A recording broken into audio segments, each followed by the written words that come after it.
Dean and Tyler Listle are registered investment advisor representatives. Investment advisory services offered through Brokers International Financial Services, LLC, member SIPC. Brokers International Financial Services, LLC, and Secure Retirement Solutions, LLC are not affiliated companies. It's time for Secure Retirement Solutions with your hosts, Dean and Tyler Listle, fully licensed retirement specialists from Secure Retirement Solutions in Green Bay.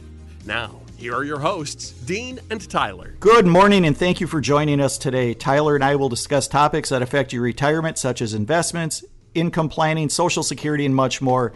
Good morning, Tyler. How are you? Good morning, Dean. I'm doing great. How about yourself? Good, thank you.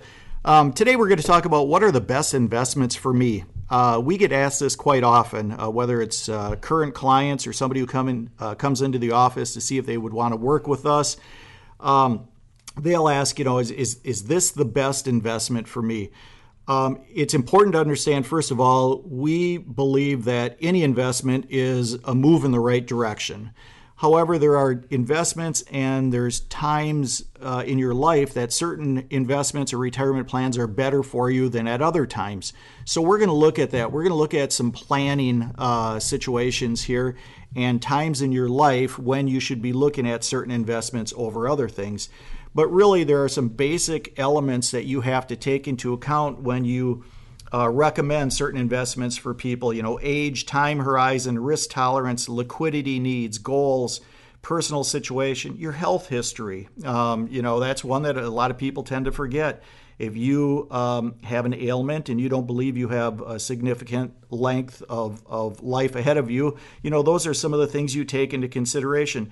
Tyler, what are some of the other real basics that we look at before we get into, certain investments or retirement plans at certain ages? Yeah, Dean, you mentioned a lot of them, but again, one of the main ones being the age. Obviously, if you're retired and 75 years old, you're going to invest a little differently than your grandson who might be 20 years old.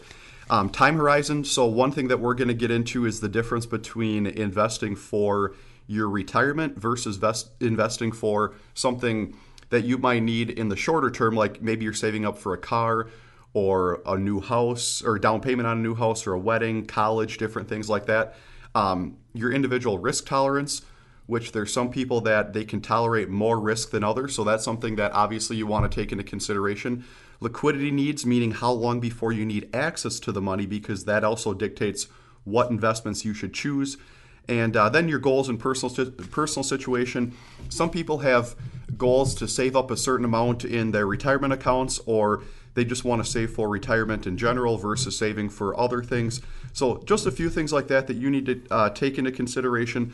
But when we go through this today, it's going to be important to understand that what the best investment for you might not be the best investment for your friend, because they could be in a totally different situation. So again, it's important to realize that it all depends on what your personal situation is. And today we're just going to go through different scenarios that we see working with our clients in our office in terms of different investment and retirement strategies based on where they're at. Okay. Tyler, what we're going to do is we're going to look at sort of age categories and take this backwards. We're actually going to look at people in their 70s and 80s and then come backwards. And part of the reason is, the focus of our show is really on the retirement process. So we're going to talk about those people who are retired, where they should have some of their monies, or recommended where they should have some of their monies and investments, and then go backwards from there into pre-retirees, and then those accumulating wealth in their 20s, 30s, and 40s. So the first thing we're going to look at is the best investments for somebody in their 70s and 80s, and they're retired. This is a situation where many times we'll talk to people and say the investments that you use to accumulate wealth in your working years aren't necessarily the best investments or retirement plans when you are retired. You've heard us say this in previous shows. People tend to make two mistakes quite often when it comes to retirement.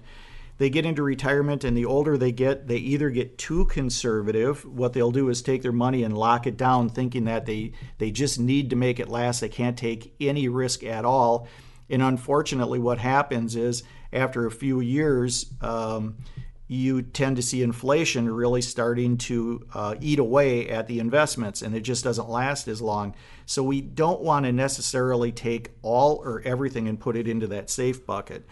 The next mistake we see is the absolute opposite. People will think that they're retired, they don't have enough income to make it through the rest of their life, so they'll become extremely aggressive, thinking that they need to get 20-30% rates of return. And what they do is they take significant risk, and unfortunately, what happens in a situation like that? You have a market downturn, or they pick poor investments, and they tend to lose a significant portion of that money. So you need to look at it. We look at the basics. We have the 3-bucket approach: safety, income, and growth. No matter what stage of life you're in, we believe that safety, income, and growth should be part of your portfolio. Of course, the percentages change based on age, based on risk tolerance and time horizons. But again, safety, income, and growth, and they're not exclusive to each other. There's overlap between them. Safety can go into income, income into growth, income back into safety, and so on. But Tyler, let's talk a little bit about some of the things that go into place for those people in their 70s and 80s. Yeah, so Dean, we have a lot of clients right now who are in their 70s and 80s, and they're retired. And the first thing that we need to do is make sure that their fixed income is taken care of before we even look at investments. And your fixed income, that's money that comes in every single month. For most people, that's the number one form of that is going to be their Social Security benefit. In addition to that, some people have a pension. Many people do not. People who are working now, they're usually not given access to a pension. But we do have a few people who are retiring right now, and they do have a pension as well. And then cash positions. So you want to make sure that you have enough money in your savings account for different emergencies that come up. And then in addition to that, annuities are another thing that can work like a pension and provide fixed income. So when you're retired, first off, make sure your fixed income is taken care of. And ideally, you want to have your fixed income go toward your fixed expenses, such as your utilities, your cable, phone, internet, food, insurance, property taxes, different things like that. You want to have all that covered, ideally through your Social Security benefits, cash positions, pensions, or annuities. Then any expenses that you might occur above that, for example, vacation and travel, miscellaneous spending money, different things like that, then you can take that money from your investments. And for those people who are getting older, 70s, 80s, typically it's recommended to become more conservative as you age, which means replacing a lot of stocks and stock positions that you have with maybe more bond, annuity, or cash positions as you get older. And the reason being is that stocks, they're great for growth potential. Many people within your 401k, you have different stock funds in there. When you're saving in your 20s, 30s, 40s, even 50s, you're probably going to be more stock heavy because that's how you accumulate wealth over the long term. But at this point, if you're 70, 80 years old, you're retired, you're no longer accumulating wealth. You're simply taking withdrawals. You're doing the opposite. You're taking money out of the account. And what we find is if you're fully invested in stocks and the stock market takes a little bit of a dive, or a big dive like it did back at the end of 2018, and you're taking money out, it can be a double whammy because the market is going down, but in addition to that, you're selling off stock positions which are losing, and you could take a big hit. So what many people who are, again, in their 70s and 80s do, they might have money in annuities, cash positions, and then anywhere from 40 to 80% in bonds and bond funds, and 20 to 60% in stocks and stock funds, depending on what their risk tolerance is. So someone who might be a little bit more aggressive, maybe they might have 50% in stocks and 50% in bonds. Now, again, the stocks are used for growth potential, but they're more volatile. You're going to see many more swings with stocks. Bonds, they're not going to be as volatile. They're used mainly for income and stability, but they can still lose value as well. They're just not as aggressive as stocks are. So someone who's more aggressive, they might have 40 or 50% in bonds and 50 to 60% in stocks. But if you're more conservative, you might have 80% of your portfolio in bond funds and cash and maybe 20% in stocks. That's all depending on what your risk tolerance is. But the main point here is that as you get older, it's probably better to have a bit of a balance as opposed to being all 100% invested in stocks when you're in your 70s and 80s, just because, again, if the market does take a downturn, you don't have that long time horizon to recover those losses. Whereas someone who's in their 20s, 30s, 40s, even 50s, they have a long-term time horizon ahead of them. They're not taking money out right away, so they can afford to be fully invested in stocks if their risk tolerance allows. Another thing that are overlooked for people as they're getting older are different types of annuities. They're underrated and overlooked because we see many people who they fear outliving their money when they get older. They might be in their 70s, even into their 80s. They're in good health or they have genetics on their side. And if they start withdrawing too much money from their investment accounts, their stocks, bonds, mutual funds, what'll happen then is obviously their money's going to eventually run out. Some people, what they do is they have an annuity, and annuity works just like a pension where the annuity will pay you a certain percentage each year that you can't run out based on the claims paying ability of the insurance company. So what happens with an annuity is it works kind of like a pension where you can supplement your Social Security benefit. If you have a pension already, you can supplement it with another one in the form of an annuity.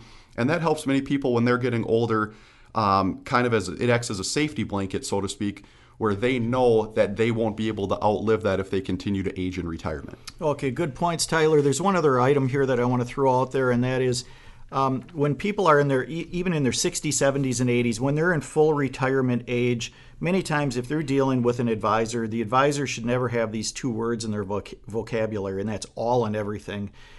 We will see it a lot where somebody will come in and say, well, my advisor told me I should take all of my retirement accounts and move them into a CD, or take everything I have here and put them into bonds. No, again, we still believe in the three-bucket approach: safety, income, and growth. It's just that those buckets, percentage-wise, are going to be different based on your age, time horizon when you need the money, and your risk tolerance. Okay, so let's look at best investments for somebody in their 50s and 60s and almost retired or retired. So this is a pre-retirement push, or those people who are fortunate enough to retire prior to 60 years old, which we do see quite a few people.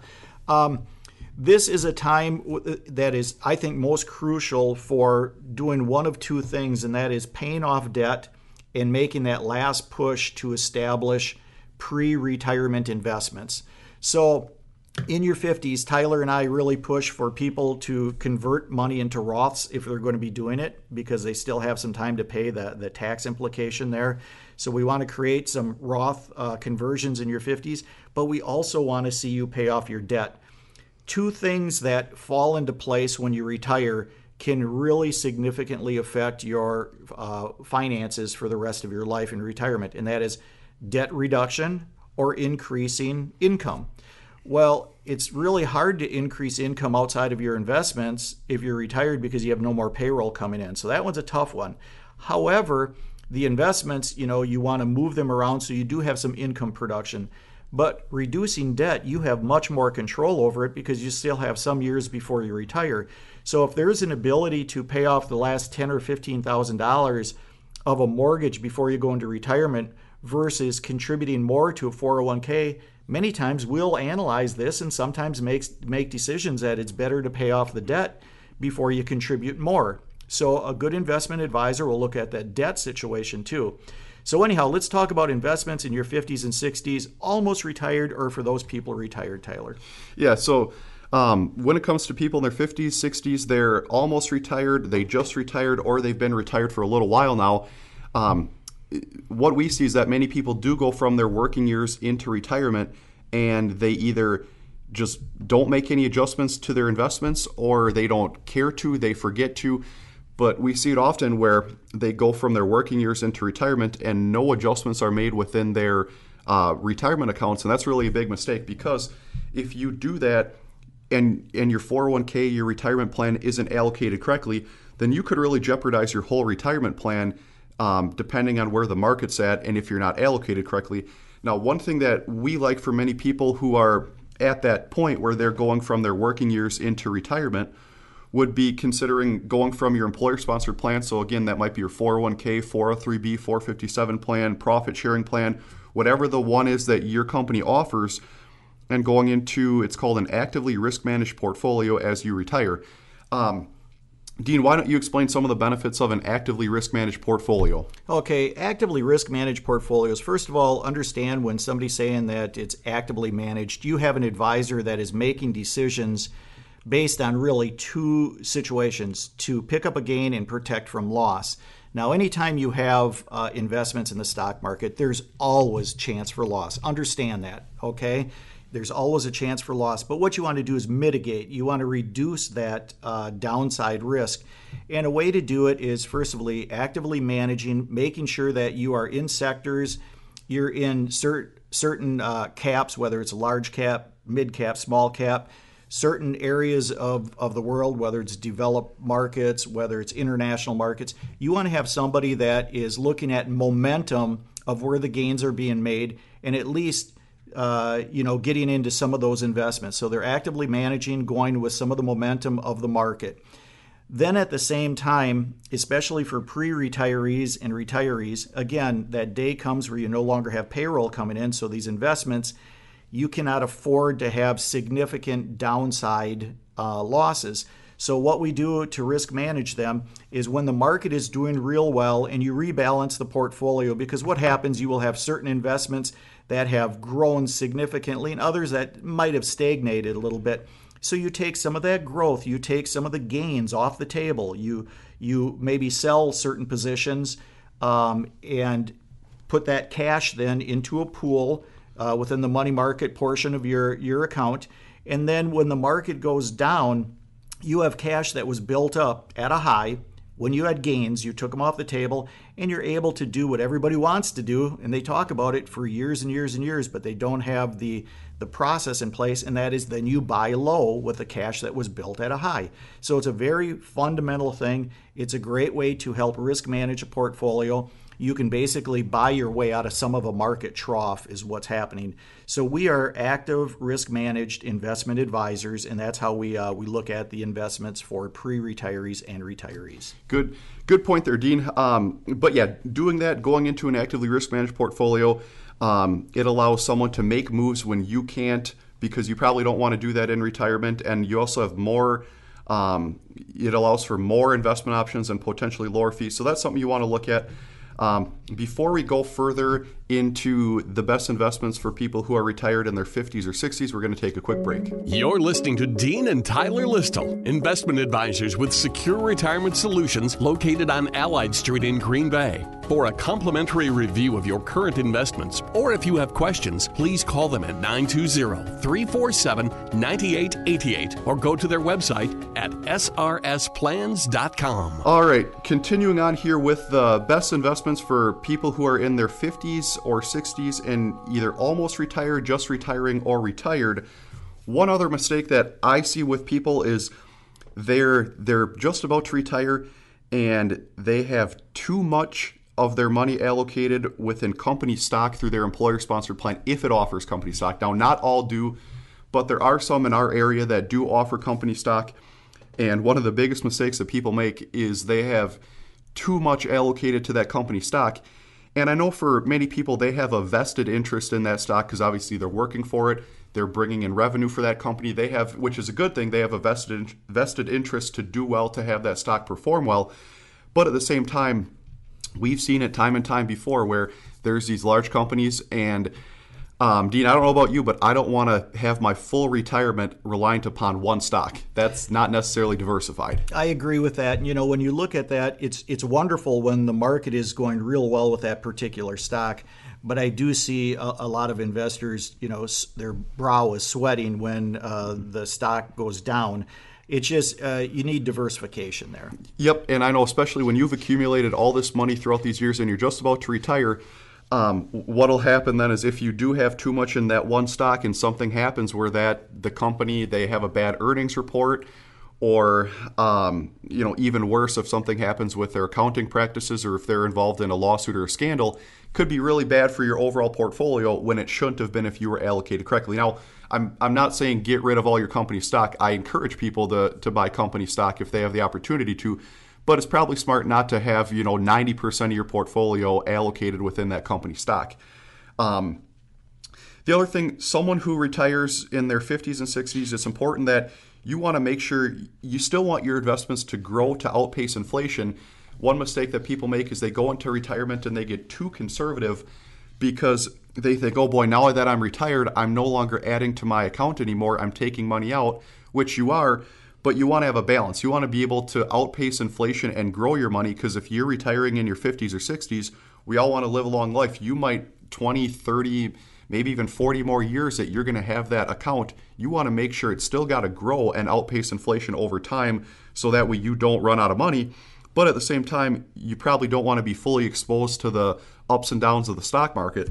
So you might want to look at a portfolio that has 20, 30, 40% cash and bond positions and 60, 70, or 80% stock positions. So again, you're balanced. You're probably going to want to have more in stocks and stock funds, just because if you're planning to have a long, fruitful retirement for 20, 30, 40 years, you do want to have stock positions in there, because that's what's going to offer you the most growth potential over the long term as well. But again, for someone who retires in their 50s or 60s, important to make sure you don't have too much allocated to company stock, that you have a balance between stocks and bonds, and you might want to consider an actively risk managed portfolio. And you also want to make sure that you update your allocations from when you're working to the transition into retirement. Okay, good points, Tyler. Let's look at what are the best investments or the best process for people in their 20s, 30s, and 40s and saving for retirement. These are your accumulation years. We also understand that while you're accumulating wealth, you're also creating debt. You're buying a house, and many times it's a second house in the form of a cabin or some recreational land, vehicles, kids are in college. So we do understand that you're accumulating wealth, but you're also accumulating debt. So at this time, it's critically important, of course, to stay up with the debt. Keep away from the extreme credit card purchases. You know our feelings on that. But when it comes to putting money away, we still are very, very firm in believing that minimum 15% of your money should be invested. Now, I should say it should be saved, because 15% can be in the form of some cash position, savings, emergency fund. It could be your 401ks. It could be IRAs outside of your employer. Whatever it is, we like to go for 15% as a minimum. If you can maintain that, you're going to be significantly better off than most people. Mm-hmm. However, if you can do more than 15%, we see some people come in their 20s, 30s, and 40s as a husband and wife making significant money, and they're only putting 15% away, when actually they could afford to put a lot more away, and they should be putting more away. So really, it's not necessarily how much you make, it's how much you keep. Okay, you've probably heard that before. Tyler, what else are some of the basics here for your 20s, 30s, and 40s when you're accumulating wealth for retirement? Yeah, so when you're at this point, you're considered young as an investor. You probably have a long-term time horizon and a pretty high tolerance for risk, meaning you can tolerate your account going up. You might not like it, but you can tolerate some short-term market fluctuations because you have that long-term time horizon, meaning you're not planning on touching the money for a number of years down the road. So what that allows you to do is that allows you to be more aggressive and go possibly 100% into different stocks and stock funds within your retirement plans. So going back to the 15%, we want to see you invest, first off, 15% of your income in retirement accounts. Start by a matching 401k or Roth 401k. So if you're, or 403b, 457, whatever the plan is that your company offers, if they match, first go right into the match. For example, if it's 3%, do 3%. If it's 5, 6, 7, 8, do whatever it is right away into the matching 401k. Then go into the Roth IRA. Now, the Roth IRA, that's money where you put it in, you already pay taxes on it up front. Then anything that you put in plus any of the growth is tax-free, and then you get to withdraw that tax-free in retirement. So we really like Roth accounts due to the tax advantages. And then once you max out your Roth accounts for 2019, you can put $6,000 into a Roth IRA. If you're 50 or older, that bumps up to $7,000. But people in their 20s, 30s, and 40s, you can put $6,000 into a Roth IRA. then if you're still not at that 15%, go back into your 401k and work your way up there. You can contribute $19,000 to the 401k in 2019. So the IRS does offer pretty high contribution limits. So when you're in your 20s, 30s, 40s, you can really throw a lot of money into your retirement accounts, and that's what we encourage you to do. That's what we encourage you to do. Now, within the retirement accounts, not many people know what investments to pick. And we help clients all the time. They'll bring in their 401k and we'll help them go through and explain what the different funds are. But many people in their 20s, 30s, 40s, if you want maximum growth potential and you do have a higher tolerance for risk, then having 100% stocks and stock funds could be a good idea, but you do want to monitor that as you get older. And that's a mistake that people make, where they might, when they initially set up their 401k, they might be all stock-based. And then what happens is over time, they forget to update those allocations, and then they go into retirement. The market takes a downturn, and they're wondering why their account is down so much in retirement. Well, it's because, number one, you're not adding to it anymore, you're taking money out. And number two, you're allocated in 100% stocks. You have no safety or hedge against a downturn in there. So you always want to monitor it. But for people who are younger, potentially looking at all stocks and stock funds within your retirement accounts could be a good idea if you have a higher tolerance for risk. If you don't have a high risk tolerance, then allocating a percentage to bonds and cash could be a good idea as well. But if you want maximum growth over the long term, being more stock heavy when you're younger is what's going to do it. Okay, and Tyler brings up a good point here. Tyler and I met with somebody a couple weeks ago. They came in and they had a number of orphan 401ks. In other words, they had left these employers. They had the 401k still sitting there, and they really weren't being managed or paid attention to, which is why you call them an orphan. And what happened is the client said, well, I'm not getting the returns that the market has, and it just seems like I should be getting something better than what I'm getting here. And Tyler looked at the statement from the orphan 401k, only to realize that 75% of that 401k was in a cash position, a money market position, for the last 8 years. So look at the amount of growth potential this person missed by not paying attention to those statements. So, sit down with a financial advisor, ask them for, a look at their portfolio, make some recommendations, but don't be afraid to pick up the phone and call. We will give, a complimentary review of anybody's portfolio. We'll create a financial plan complimentary. Ask your financial advisor if you're in the right places when it comes to these ages. If you're 20s, 30s, 40s, 50s, 60s, doesn't matter. Get somebody to give you some direction. Yeah, good points, Dean. So as we wrap up the show here today, it's just important to note that whatever the best investment for you is might not be the best investment for everyone. We went through the different ways to invest when you're older, your 70s, 80s, then worked it back from your 50s, 60s, all the way to your 20s, 30s, and 40s. So hopefully listeners got an idea of what the best strategy might be for them. And go out there and utilize that, and let us know if you have any questions. Okay, that's all the time we have this week. See you later, and hope you'll join us again next week. We'll see you next week. You've been listening to Secure Retirement Solutions with your hosts, Dean and Tyler Listle, fully licensed retirement specialists from Secure Retirement Solutions in Green Bay. To get more information from Dean and Tyler, contact them at Secure Retirement Solutions on Allied Street in Green Bay. Call 920-347-9888 or visit them at srsplans.com. Securities and investment advisory services offered through Brokers International Financial Services, LLC. Member SIPC. Brokers International Financial Services is not an affiliated company.